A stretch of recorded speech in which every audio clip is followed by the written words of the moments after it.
Bueno, seguimos con nuestra columna de opinión, gracias al canal por venir a nuestro living. Y hay un tema que realmente es preocupante porque ya se empieza a sentir en la sociedad argentina, y no sé si en Monte todavía. En Monte lo que se siente en nuestra ciudad es el consumo. O sea, en Monte lo que se está sintiendo es la baja del consumo, ¿no? A partir del día 15, 16 de cada mes, 17, 18, 19, ya los comerciantes me hacen todos así en la encuesta que hacemos vecinal. Entonces, pero hay otro tema que es el tema de la desocupación, o sea, el tema de las pérdidas de empleo. 140.000 pérdidas de empleo registrados se perdieron en el último año. 140.000, es mucho. Este fin de semana se perdieron, por ejemplo, 60.000. ¿Y por qué se pierde el empleo? Se pierde porque, en primer lugar, las pymes reciben créditos para trabajar, las pequeñas y medianas empresas reciben créditos para producir de muy alto interés. Quiere decir que prefieren bajar la producción y quitar gente, indemnizar gente y no tener que subsidiarse con una tasa de crédito de alto interés, muy alta. Eso no les conviene. En segundo lugar, por el tema de la famosa baja de los impuestos o de los aranceles a la importación.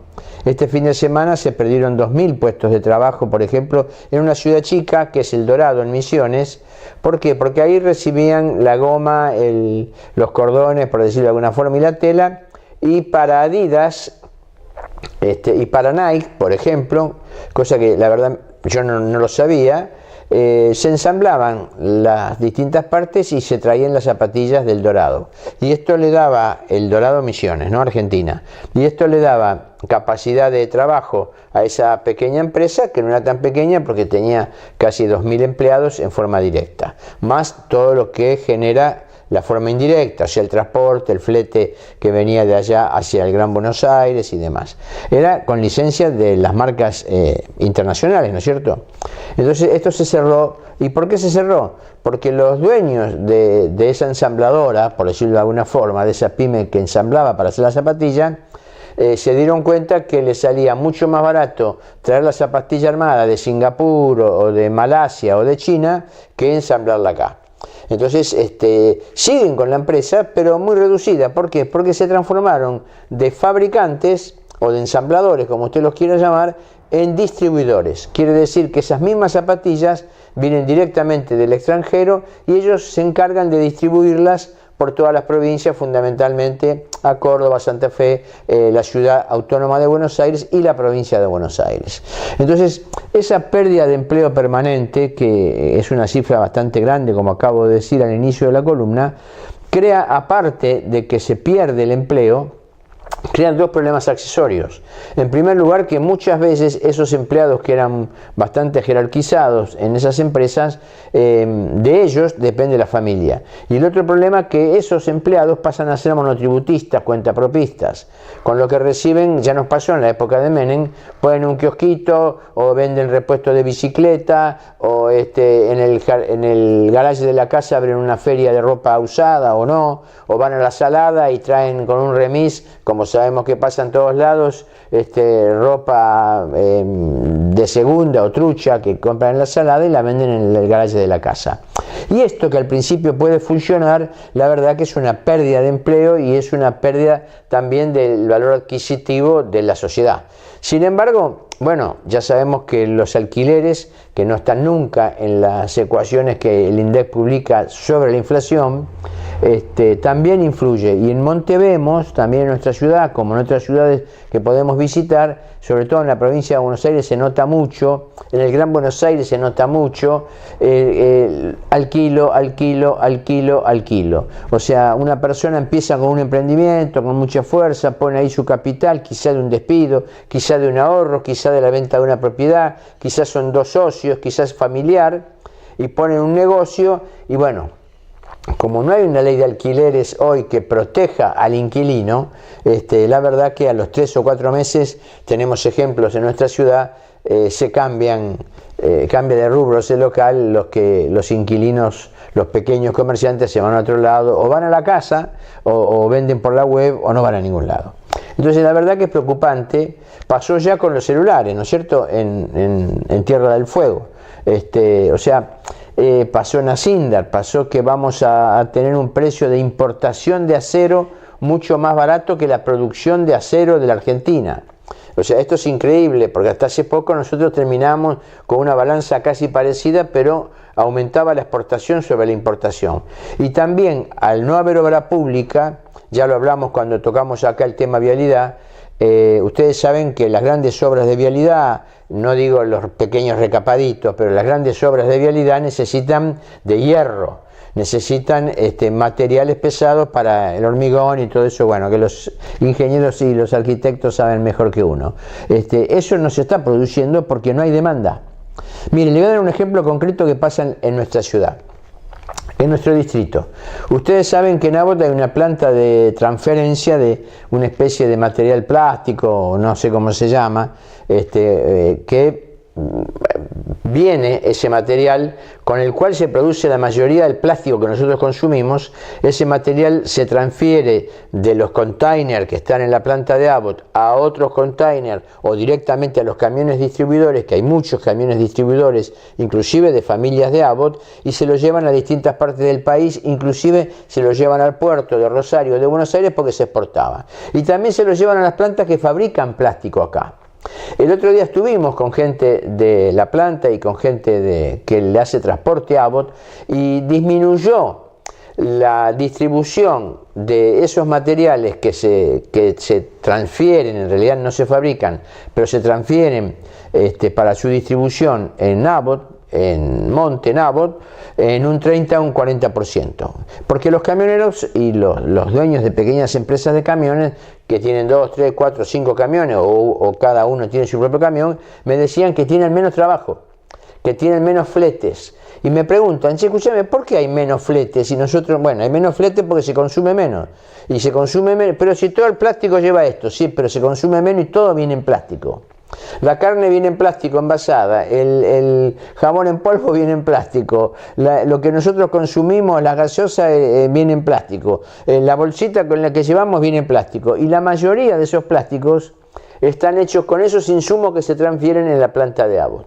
Entonces ahí tenemos un ejemplo concreto de nuestra preocupación, como vecinos inclusive, de la falta de aumento en los niveles productivos genuinos, y tampoco hay nuevos niveles de producción en distintos rubros. Entonces la caída de la producción genera, por supuesto, una caída del empleo, genera que hay empleos que están perdiéndose, y genera el congelamiento. Por ejemplo, una semana se trabaja, otra semana no se trabaja, y eso, el derrame, que la teoría del derrame, que a más trabajo, a más producción, todo el mundo gana más, el almacenero gana más, el que vende cubiertas gana más, se pierde. Quiere decir que la clase trabajadora, la clase trabajadora no la tradicional, porque esa capaz que está un poco todavía aguantando por el tema de las paritarias, pero las que dependen de las pequeñas y medianas empresas o las no tradicionales,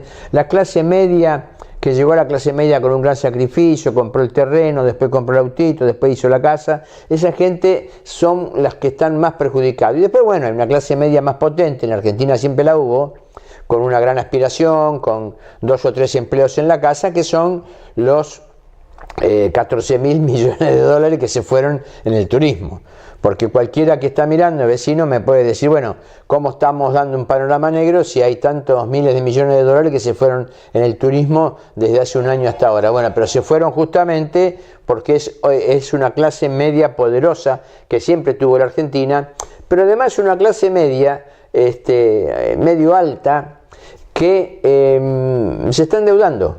Se está endeudando en tarjetas de crédito, como ya lo explicamos tantas veces, y se está endeudando en 12, 14 cuotas, se está endeudando también vendiendo los dólares del colchón. porque es un segmento de nuestra sociedad que pudo ahorrar en dólares, antes de los dólares MEP, inclusive, que son los dólares que se pueden comprar por vía interbancaria en el home banking. También esa porción de la sociedad podía ahorrar en dólares, 400, 300, 200, según los precios, por mes. Hicieran dos, bueno, hay muchos jubilados que pudieron comprar dólares y así. Y al sacarlos del colchón y decir, bueno, el dólar ya no es un bien de ahorro, porque durante muchos meses, salvo estos últimos 15 días, no aumentó. Y con ese corralito falsa ruptura del cepo que hubo, la gente dijo, bueno, los dólares no van a aumentar, vamos a gastarlo. Y los gastaron. Ahí están gastados. Entonces, son cuestiones que empiezan a preocupar, digamos, ¿no? Mientras que vemos que en otros sectores los negocios siguen. Hoy hubo alguien que publicó, y yo también, en las redes, si seguían los negocios del kirchnerismo, de la corrupción. Vamos a hablar de la corrupción, porque, bueno, se ha descubierto que una denuncia importante, que ya está en la justicia, hay dos importantes que involucran al gobierno. Hablamos nosotros acá de un avión que llegó con una chica muy joven, con valijas, ahora en el gobierno de Milei, con una persona de una empresa que compró Fraibondi, Scatuliche de apellido.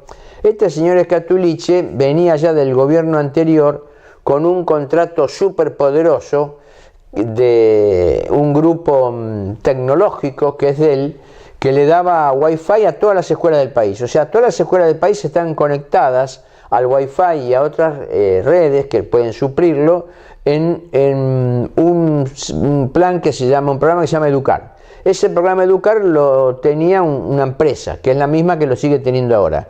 Pero ahora, en vez de hacer una licitación o negociar con ese empresario que es amigo del gobierno, Scatuliche se llama, que es el mismo del avión negro que entró las valijas, le duplicaron su entrada y ese contrato fue en forma directa.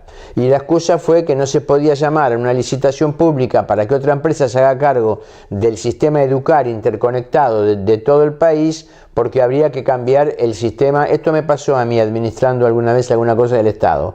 Había que cambiar toda la infraestructura tecnológica. Entonces quedamos presos de esa empresa. De todas formas, no se negoció, ni se suspendió, ni se pudo llegar a un menor costo para el Estado, sino que se aumentó, casi duplicó en el gobierno de Milei a su amigo Scatuliche el tema del sistema Educar, que da un sistema interconectado de Internet a todas las escuelas del país.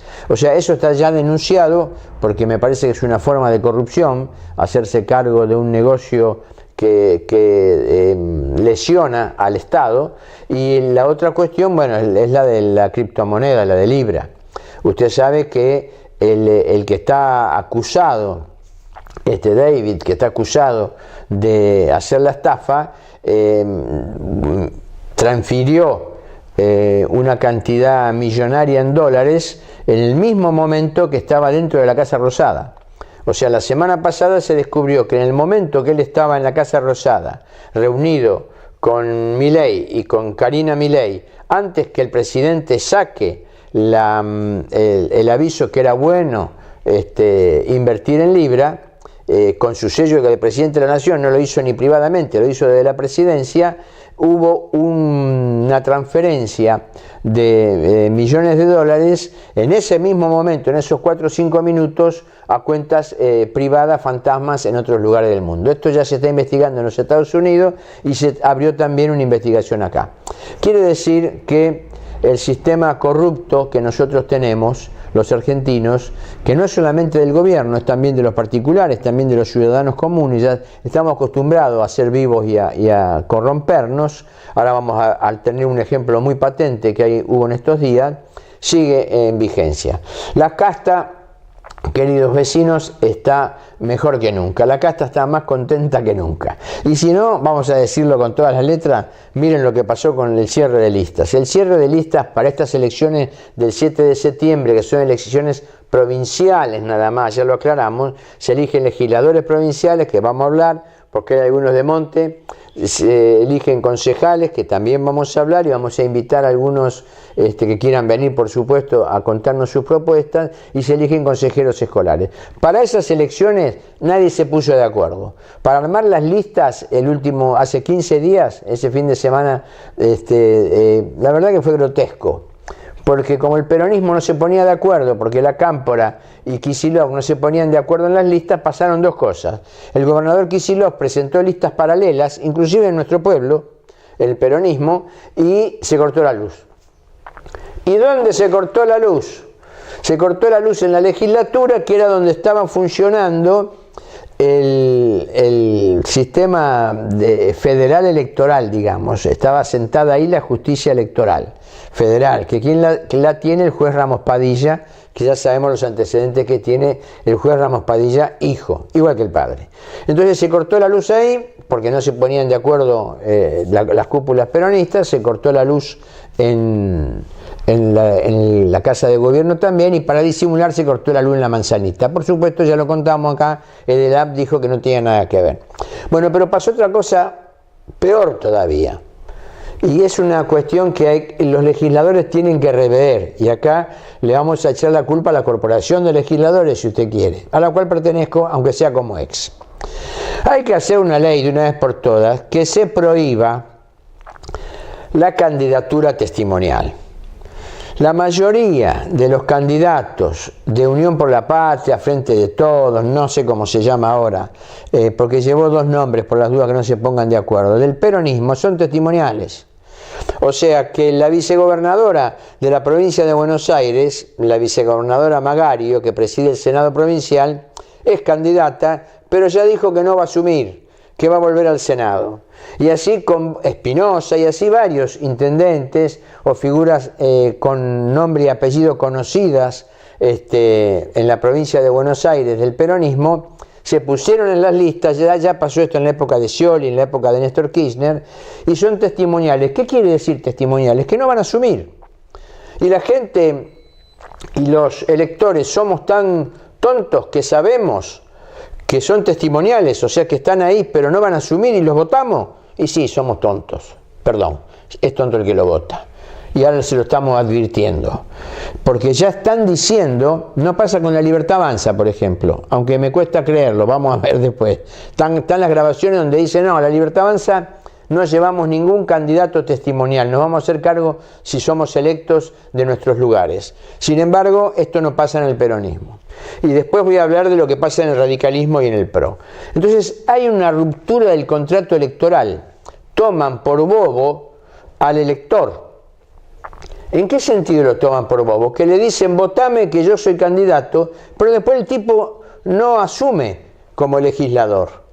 Y no asume y vuelve a su puesto anterior porque le conviene más, o porque quiere, o porque no quiere ir a trabajar a la legislatura de la provincia de Buenos Aires. Entonces tiene que haber una ley que se puede hacer donde se inhabilite, donde se obligue en primer lugar a asumir el cargo por el cual uno fue elegido. Eso es muy simple, se cambia la ley electoral. Se penaliza al que por una causa política o por no querer abandonar el cargo anterior, no asumen el cargo por el cual es elegido. Entonces tengamos cuidado cuando vamos a votar, porque es muy probable, y no le estoy haciendo propaganda a la Libertad Avanza, pero es muy probable que muchos de los cargos que vote el peronismo no asuman después, ya lo están diciendo ellos mismos. Es una estafa al pueblo de la provincia de Buenos Aires que haya estos candidatos testimoniales, se llaman, que van en las listas porque son conocidos, pero después no asumen en sus funciones. Estafa. Le mienten a la gente. Entonces, los legisladores, que son los encargados de hacer las leyes, tienen que hacer una ley que prohíba ser candidato testimonial. No se puede hacer, sí se puede hacer. Se puede inhabilitar 10 años a aquel que no cumpla con su contrato electoral y que no asuma para lo cual fue elegido, salvo cuestiones de fuerza mayor, que se vaya a vivir a otro país, que vaya preso o que se muera. Bueno, estas son fuerza mayor que por supuesto hay que ponerlo en la ley como excepciones. Y la otra cuestión que quiero hablar, ya que hablé de la corrupción, de la política y de los gobiernos, son dos cosas que me parecen también bastante interesantes e importantes. En primer lugar, que la corrupción ya dejó de ser un tema que le interese a la gente. Ya estamos acostumbrados a que haya corrupción y como el ciudadano también es corrupto, sigue votando gente corrupta o sigue votando gente sospechosa de ser corrupta. Y esto lo digo ¿por qué? Porque el ciudadano también es corrupto. Voy a poner un ejemplo. Apareció una mujer con una pequeña empresita online ecuatoriana, no sé si ustedes lo pudieron ver, si no se los cuento rápidamente, que vendía pasajes baratos al Caribe y a España. Se metió en grupos de WhatsApp de mamás y de papás de escuelas secundarias o de familias, se metía una ciudadana ecuatoriana y ofrecía pasajes que valían, en vez de valer $1.000, valían $250. Entonces, por el precio que usted compraba un pasaje acá para ir a Chubut o a Córdoba, usted se podía ir a Madrid o a Cancún. Entonces, ¿qué hizo la gente? Empezó a comprar estos precios y la mujer dijo, es todo legal, porque en realidad hay una contradicción, porque en realidad son para familiares de pilotos o empleados de Iberia, de las grandes compañías de bandera de aeronáuticas, de aviación civil, que las voy comprando yo, me las van pasando y ustedes la tienen a un cuarto de la mitad de precio. Y la gente que hizo, empezó a comprarse esos tickets, esos pasajes aéreos. Ahora, si una persona compra un pasaje aéreo que vale $1.000 a $250, es porque hay lauchas en la galleta. Alguna trampa hay. Entonces es tan corrupta la ciudadana ecuatoriana que lo hizo, que no se sabe dónde está, Karina se llama, qué casualidad, es Karina y en una estafa. Y no es Karina la princesita. Y se llama Karina, esta ciudadana ecuatoriana, y ¿sabe qué? La mujer dice, bueno, usted sabía que era una cosa que no era del todo derecha. Y como sabía que no era del todo derecha, yo ya le voy a ir devolviendo esos tickets. Pero hay mucha gente que se fue a Europa y está en España o está en París esperando que esta mujer ecuatoriana le mande los tickets y no se los manda. Entonces, cuando hay corrupción de los dos lados. Hay corrupción de un ciudadano, de un civil, de un empresario, de alguien que sabe que está en una trampa, que le levantan la multa porque paga, o le levantan la multa porque tapa la chapa de los autos. Ustedes habrán visto este último fin de semana largo, estas últimas vacaciones de invierno, que hubo muchos autos, no sé si tuvieron la oportunidad de ver el monte hay, o salieron a la ruta, que la gente anda sin patente, o con la patente blanca o con la patente manchada, y eso es para eludir las multas, las fotomultas, que también son truchas. Pero a que son truchas, y hay toda una discusión constitucional si son legales, si son ilegales, porque el cartel de 60 está acá, y enseguida que está el cartel de 60 acá, ya está la cámara. Bueno, no importa. La gente se prende y le mete un papel o le quita el grabado de la patente o le pone barro. O anda sin patente, obsérvelo. Entonces, cada vez que se produce un hecho de corrupción, hay dos partes. La parte del Estado, que es corrupta, y la parte del privado, del ciudadano común, del empresario, que se mete para favorecerse en esa etapa ilegal de corrupción. ¿Qué quiere decir esto? Que cuando una sociedad tiene modelos de gobierno que son corruptos constitucionariamente, 20 años, 30 años, ahora un año más y medio más, seguimos con los negocios. Entre paréntesis le cuento una noticia de último momento. Máximo Kirchner en su declaración, aparentemente en blanco, no le cierran los números porque todos los intereses que le dio, la plata que tenía invertida no se sabe dónde, en dólares, le dio 3 o 4 veces. Noticia que la vamos a ver dentro de un rato en los noticieros de los medios importantes de la ciudad o en las redes. Así que cada vez que hay un acto de corrupción que se lesiona al Estado porque es plata que se va a los bolsillos de un privado, interviene el privado. Entonces, como interviene el privado, yo digo, está bien que el gobierno no deba ser corrupto y que se combata la corrupción. Yo mismo fui y presenté varias leyes con respecto a esto cuando me tocó estar. Pero siempre que hay un gobierno corrupto, primero es porque lo votaron y segundo es porque hay gente que se presta en negocios pequeños, grandes, chiquitos, desde una multa hasta un gran negociado con el gobierno para trampear. Nos vemos en cuanto el canal me invite nuevamente o venga a casa.